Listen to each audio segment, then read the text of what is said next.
When Huawei releases a new smartphone, Honor often reacts with a similar but much more inexpensive smartphone. The new Honor 10 goes in the direction of the P20 and comes for a really good price. More on that in this video. Inside the box is the Honor 10, a USB-C cable, a supercharged charging plug, a SIM tool, a soft cover and some literature. The design is similar to the predecessor with small differences. On the top is the IR blaster, on the left the dual SIM slot, this time unfortunately without a microSD card slot. On the right is the power button and the volume buttons, and on the bottom the mono speakers, as well as a USB-C slot and a headphone jack. The speaker's sound quality is relatively good, loud and more or less natural. In total it's over average. On the back we have refractive glass, this time in the colors silver, black, phantom blue and with the 128GB version in phantom green. Unfortunately, the phantom colors don't really look how they seem to be on press photos, and it's not so easy to bring out the purple colors. However, it's still good looking. On the back is the dual camera and a one-tone flash. More on that later.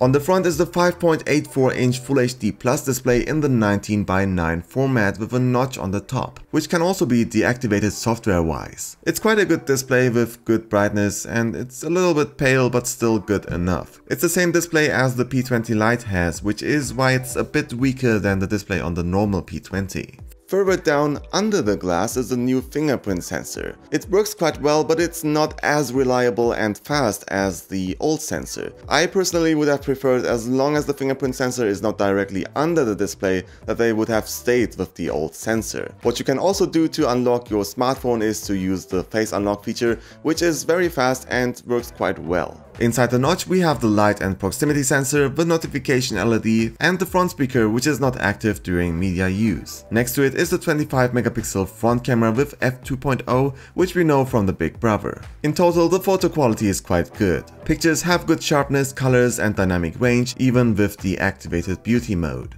The portrait mode also offers some good results with a not too strong bokeh effect. Only the stage lighting doesn't always work perfectly and relies on the background and lighting.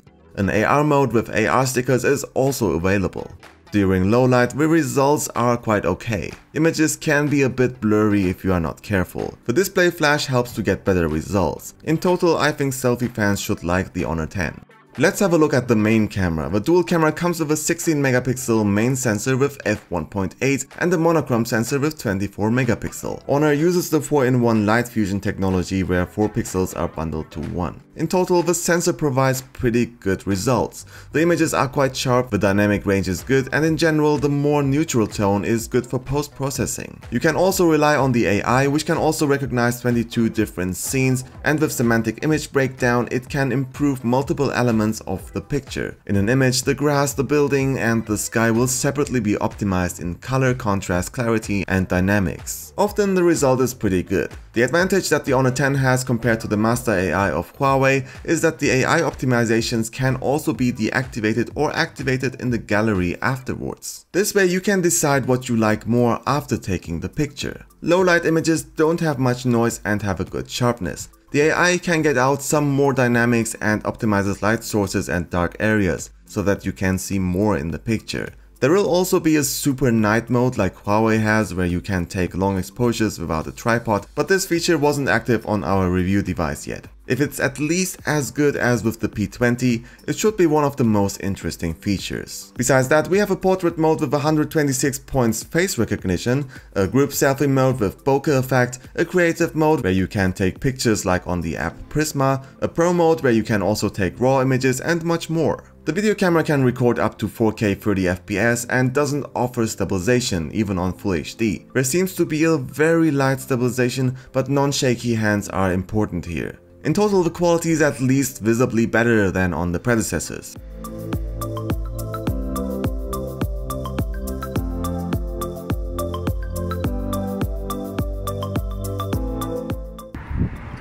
Hier seht ihr einmal die Qualität der Front-Videokamera. Es ist gerade sehr windig hier.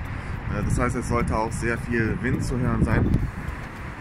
The smartphone itself is powered by a Kirin 970 CPU with 4GB of RAM and 64 or 128GB of non-extendable internal storage. The performance is very good and recent games run without a problem on the highest settings. Besides that, we have a 3400 mAh battery with a pretty good battery runtime, which lets you get through the day quite well. Also, with supercharge you will get up to 50% in 25 minutes, which is pretty fast. Unfortunately, there is no wireless charging though. As for software, it runs EMUI 8.1 based on Android 8.1. The system feels a bit more smooth than on Huawei devices because of its slightly different animations. Generally, EMUI looks a bit different here since many design elements are taken from the old Honor Magic. This gives the smartphone a more unique touch. Besides that, we get more of the same, a very intuitive and user-friendly surface with many customization settings and many cool extra features. Some people like it, some people don't. Many of the features from my Huawei P20 tips and tricks video also work here. Have a look at it if you like. In total, I really like the Honor 10, and compared to the normal P20, I think for most people this is the better deal. Even though a few features are missing, it has a lot of similarities and a headphone jack as a bonus. For a price of 399 or 449 euro or your regional equivalent, it is a really good deal and a pretty good smartphone. So what do you think about the Honor 10, or do you have any questions? Visit our comment section. If you like this video, I'd be happy if you'd give us a like, otherwise the dislike button is right next to it. Don't forget to subscribe so you don't miss any future content. Thank you very much for watching. My name is Ümit for Mobile Geeks.